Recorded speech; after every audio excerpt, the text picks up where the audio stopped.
ויעורר את בית המשפט לנהל את ההליך כנגד הטרול. אתה רוצה חידוש? מה? עכשיו לא יקרה. אני מוכרחה, יש לי פרק שלם על כל הנושא של הטרולים, האם זה טוב, האם זה לא טוב, מה כל אחד אומר וכולי וכולי, אבל לדעתי הכינוי של טרולים על זכויות יוצרים כמו למשל צלם או כמו למשל גטי הוא לא נכון בגלל שהם בעלי הזכויות. זה לא שהם קנו זכויות רק כדי לרדוף אחרי מישהו. לא מדויק. א', לגבי הצלם הבודד שהולך ונלחם שהיצירה שלו, שהיצירה שהיה מוכר אותה זה, אני מלא הערכה לדבר הזה, אני חושב שזה חשוב. אם מישהו לקח והשתמש בכל אותו זה מצוין. מה הבעיה שלי? הבעיה שלי זה שעשו שימוש בסעיף שנועד למשהו אחר, שזה הפיצוי ללא הוכחת נזק. כאילו נותן איזשהו איום תביעה גדול ומבוסס לזה פה.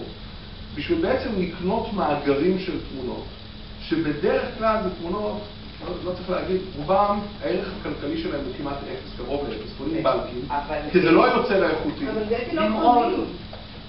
יש להם מה שנקרא אי-אפשר. יש להם חוזה, ומאפשרים להם, ומבקשים איתם, צלמים הרי עסקים בסילום. הם רצים ומוכרים ומצלמים חומרים עבור להתפרנס מהם. עכשיו אין להם זמן לעשות עבודה שיווקית, הם מוסרים את זה לגופים כמו גטי או... מה ההבדל בין... זה סיפור נורא יפה ורומנטי, רוב המציאות שלו שונה. מה ההבדל בין גטי ואקטור? רוב המציאות, אני מכיר נגיד משטקטוסטוק ודברים כאלה.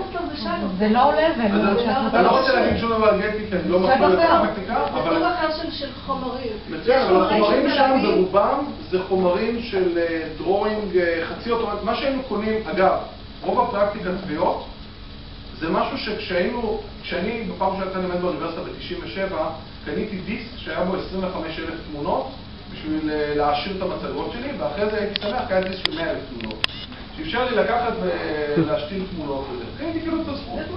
הדיסק הזה עלה בערך 20 שקל, משהו כזה, במונחים של היום. זה עלה השווי, וזה היה כל מיני animated GIF ודברים כאלה לא מאוד מתוחכמים שקנו בבלק. חלק גדול מתביעות ההפרה היום זה לא על ה-high level של הנה צלם צילם תמונה ומלוכית ותובע, אלא זה animated GIF בתביעות אוטומטיות.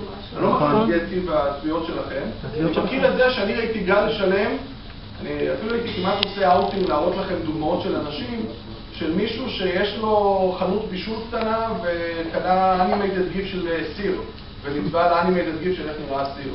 זה התיקים. ואז הרבה פעמים הפריספשן שלנו המחשבתי הוא תמיד מה הסיפור שמספרים לנו. אם אני מספר על צלם, גם מוכר אותה באלפים ומישהו גנב, סיפור אחר. בפרויקט השיפוטי אתה אומר, אתה כעורך דין או בית המשפט יכול להחליט מה מינימום 10,000 שקל. זה מה שיצר את המערכת של התביעות. היום לפי סעיף 56, בית משפט יכול לפסול 500 שקל גם. וגם אפס. וגם אפס, בגלל זה היום זה לא כלכלי כמו פעם. הבעיה היא לא בית משפט, הבעיה היא שבדרך כלל בית המשפט הרבה משפטנים נוטים לנתח את החיים דרך בית משפט ודרך התיקים שמגיעים לבית משפט. זה מהאנומליה. מה שקורה בדרך כלל זה אנשים שלא הגיעו לבית משפט, זה אנשים שבפשרה או בזה, ובדרך כלל זה אנשים שהסיפור זה אדם מפוחד שקיבל פתאום על ביזנס של 0 כסף, 500,000 שקל תביעה, ועורך דין נורא מאיים שמתקשר אליו ואומר לו, תדע לך, הנה כך וכך התביעות, אני אגבה לך, ובדרך כלל נמצא במצוקה הזאת של אני חייב להתפשר. אבל לך, איפה זה נגמר? זה נגמר בסכום שאומר לעורך הדין שהוא רוצה לטפל בו, אומר אני אקח לך 5-10 שקל, וזה הסכום שמוכן לגמור בצד השני, הוא אומר, במקום שלם ערבים, נשארים להם, וזה נגמר, זה הסכום. זה הקריטריון. מכל התיקים של גטי ותנים סיימתי, והיו כמה כאלה, זה הסכומים. אמרת, על איזה תיקים אתה מדבר? באיזה שנה? אני מדבר על השנה שעברה. לא היו תיקים בארץ בשנה שעברה של גטי. גטי טבע בארץ עד 2006. גטי בכלל לא בארץ כרגע, רק עד 2006. דרך אגב. מה הוא מדבר על גטי? הוא מדבר על תיקים של גטי. גטי לא פה בארץ כרגע. אתה לא שייך להלאים. אנחנו לא מנהלים פה את הדיון על חברת השמות שלך. ודרך אגב, רק כדי בישיבות הרב-לאומיות של עורכי דין בנושא של זכויות יוצרים, אז בסך הכל ישראל, ואם אני לא טועה, ארצות הברית, אולי דרום אפריקה, יש את הנושא שפעם היה נקרא פיצוי סטטוטורי, והיום זה פיצוי ללא הוכחת נזק, וחוץ מקובי, כולנו, או רוב עורכי הדין שעוסקים בזכויות יוצרים, נלחמו כאריות מול משרד המשפטים שלא יוותרו על הסעיף הזה, והפשרה בסופו של דבר, שלא הייתה מבורכת לטעמי לפחות, הייתה שהורידו את הרף, העלו את הרף, כלומר, הורידו בכלל את המינימום, העלו את הרף ונתנו בכל מקרה את הנושא הגנת ויש. אני הייתי בעד העלאה ל-200,000, לא סתם. אני רק אמרתי שהיו דברים שאסור שיקרו, שבאמת דברים שלא הייתי מוכן ש10,000 שקל להוריד אותם למטה. במקרים שהם לא, סליחה, במקרה, אני אגיד לך, אני כתבתי על זה מאמר ואני כותב עוד מאמר על העניין הזה, שיש מקרים שאסור שיקרה, שאנשים ידרשו לתביעות חמדניות. אני מסכימה איתך, אבל כשאתה מדינה שלא רוצה להיות ברשימה השחורה, זה בדיוק מה שאמרתי, אל תביאו את התביעות החמדניות,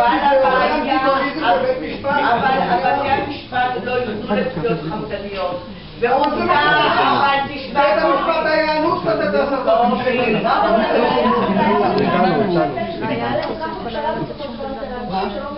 לא, אני אמרתי, במקרים... אם אתה זוכר את כל הצעקות שלנו לפני 4 שנים, אני אמרתי למשרד המשפטים, אתם רוצים להגן, תסלחו לי, על הספרית מדימונה שהשמיעה שיר ובאמת אקום תפסו אותה, זה מה שעומד לנגד עיניכם, לעומת כל הנושא של ייצוא תוכנה מישראל, של ישראל בתור תעשיית הייטק, של ישראל בתור שומרת חוק, אבל בואו אנחנו את הדיון הזה גמרנו.